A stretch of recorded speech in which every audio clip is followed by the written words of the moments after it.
What's going on, guys? It's Humphrey, and today we'll be talking about signs of your friend or you or someone you love, like an abusive relationship, and some tips on how to get out. So yeah, dog, let's get right into it. Some of the red flags of being in an abusive relationship. This can happen whether you're older, younger, like different genders, age, sexual orientation. It's not like one specific thing, so it can happen whenever, you know what I'm saying? And you're not gonna know for certain.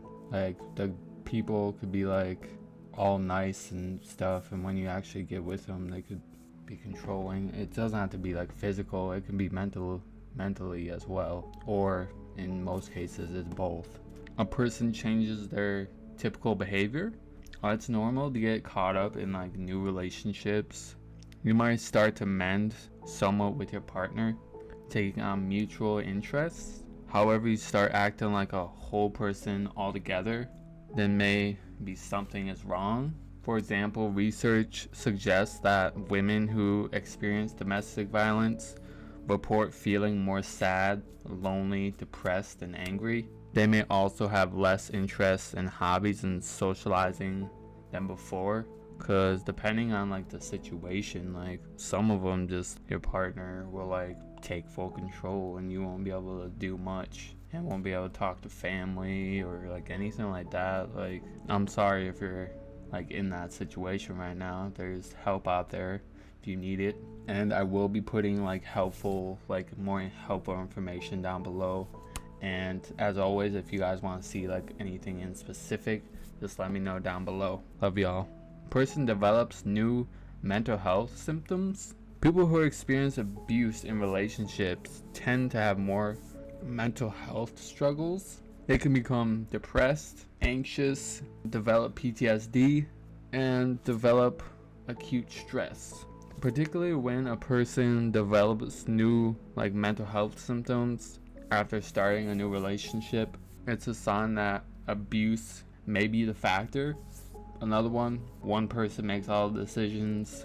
In a healthy relationship, it's supposed to be 50-50, but when one person controls all, they'll make medical decisions, they'll take control of what you eat, maybe who you talk to, what you can do around the house, like who you can meet and see. Sometimes it's not even like you can't even see no one. Like, this is not from like a personal experience. Like, I haven't been in a abusive relationship.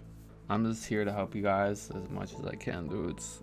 When a decision affects both of them, they could be deciding about what they do together, where they go, or who they see. It's not assumed that one person calls the shots. That's in a healthy relationship. But in an abusive relationship, the abusive partner takes control of decision making, and sometimes the money too. This serves as another way to control the person.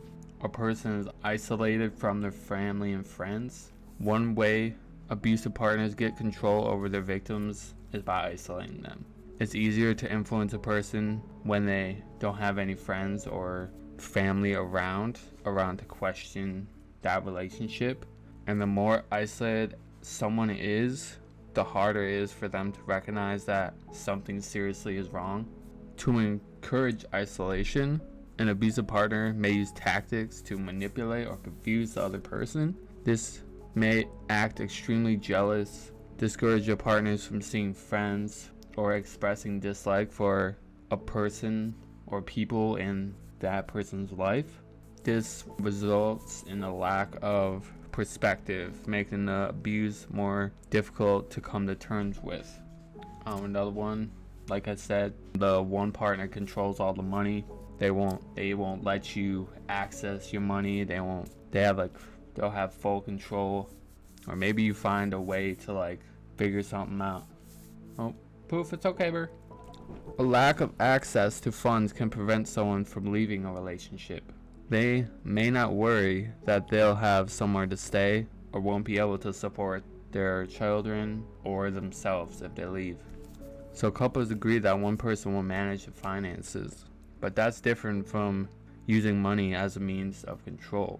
In an abusive relationship, your partner may take money you earn or make sure you don't have money for expenses, or they may choose not to contribute equitably to household expenses and labor.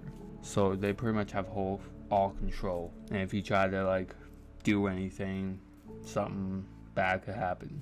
I'm not saying exactly what, because I'm not totally sure. It could vary depending on the person. There are frequent put downs and criticisms. Yeah, all couples tease each other from time to time. I'm not saying that, but it's like one partner frequently belittling the other, or being constantly criticized, tending to decrease self-esteem. So they'll just nail your self-esteem down and really just make sure that you're the only person, or they're the only person you can come to with anything. One partner pressures the other. Abusive partners may pressure their victims to do things they feel uncomfortable with. That might be pushing their partner to take drugs or drink more than usual. An abusive partner may also use sexual assault or maintaining control. I'm sorry if you're in this situation right now. I'm sorry, dogs. There's always help. You don't need to be in that situation, bros. I understand you love that person. I really do, but that's kind of fucked up, dude. Just saying. Why does it look like a black eye, bro? Promise I don't have a black eye. There's violence or threats of violence. Unexplained, frequently, or suspicious bruising and injuries might be a sign of physical abuse. Abusive partners may be explosive, or they may use physical violence or threats as a way to frighten and control the other person. The mark on victims may even be subtle, such as a fingertip bruise or the arm from being grabbed. Physical abuse is typically accompanied by threats. Abusers may threaten their partners with weapons or threaten to harm their, let's say you have a children or a child or whatever, or pets if they don't get what they want.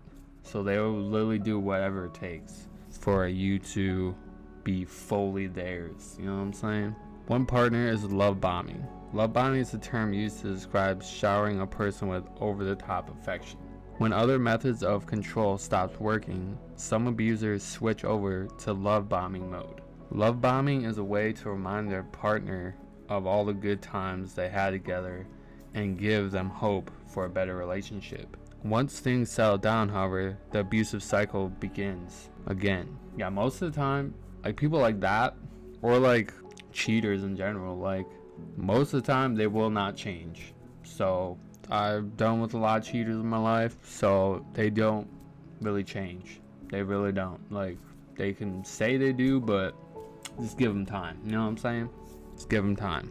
And there is a place there's a website you can go to if you are in a abusive relationship, or you know someone, like a friend, family member, grandma, grandpa, sister, brother, I don't know, dogs, but there's always help out there. You just gotta know where to look. I will put the phone number and the domestic violence hotline for you guys down there, and some other tips and tricks for you guys. Not tips and tricks, but more helpful information for you guys. I just want you guys to be safe. That's why I make these videos. If you guys have any recommendation videos, of course, just let me know down below in the comments section. I love y'all. You guys have been crushing this channel and showing a lot of love to it. I appreciate every single one of you for watching and staying tuned and just communicating and stuff. I do read all the comments. I love y'all. Stay safe. I will see you in the next video.